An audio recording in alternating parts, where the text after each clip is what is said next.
since the rogue regime's last test in November. This ahead of a historic summit set to take place on Friday between rival Korean leaders Kim Jong-un and Moon Jae-in. Joining us now is Peter Brookes, former Deputy Assistant Secretary of Defense for Asian and Pacific Affairs. What do you make of this? Do you think the site really collapsed? I think it's very likely.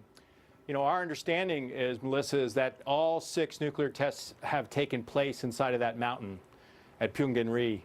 And I'd heard stories before about this. There were concerns that there had been a tunnel collapse where a lot of people had been injured or killed at this site. And now this newest reporting, so it makes sense to me, which is what's interesting about this really is the recent concessions from the North Koreans about stopping their nuclear testing. This may be just a throwaway because they have no place to test until they prepare another site. So it would be really interesting if that's the case, but we need to know more.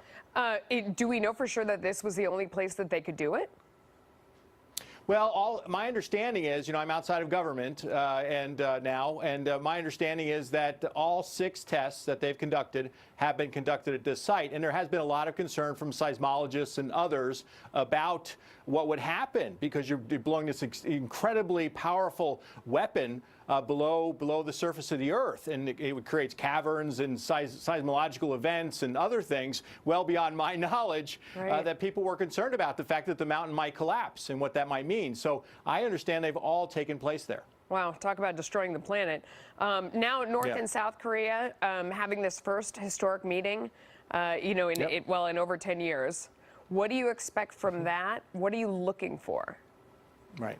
Well, it is historic. I mean, this is the first time the 2 leaders have met of the country since 2007.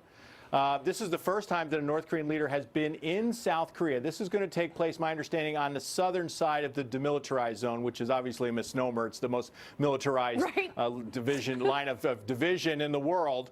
But that's what they call it, the 38th parallel.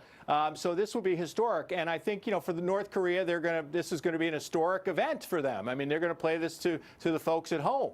You know, this is his father didn't do it, his grandfather didn't do it, and there's only been those people as leaders of the country. So this is indeed historic. I think they're going to look for concessions from the South. They're always looking for economic concessions. They may look for concessions from China. For South Korea, obviously, a lot of things are important. A reduction in tensions, of course, humanitarian issues. You know, many Korean families are divided since the war.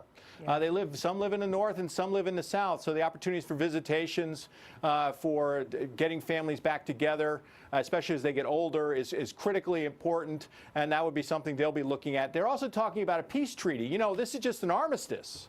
It's been a ceasefire since 1953, and they're talking about this, but that'll be a challenge. I always thought the DMZ was named with irony. Peter Brookes, thank you so much. Appreciate it. Thanks for having me. And we have some great news for Chipotle. You know, Chipotle's been up and down for a long time now, but after hours it is up 9% after major earnings beat.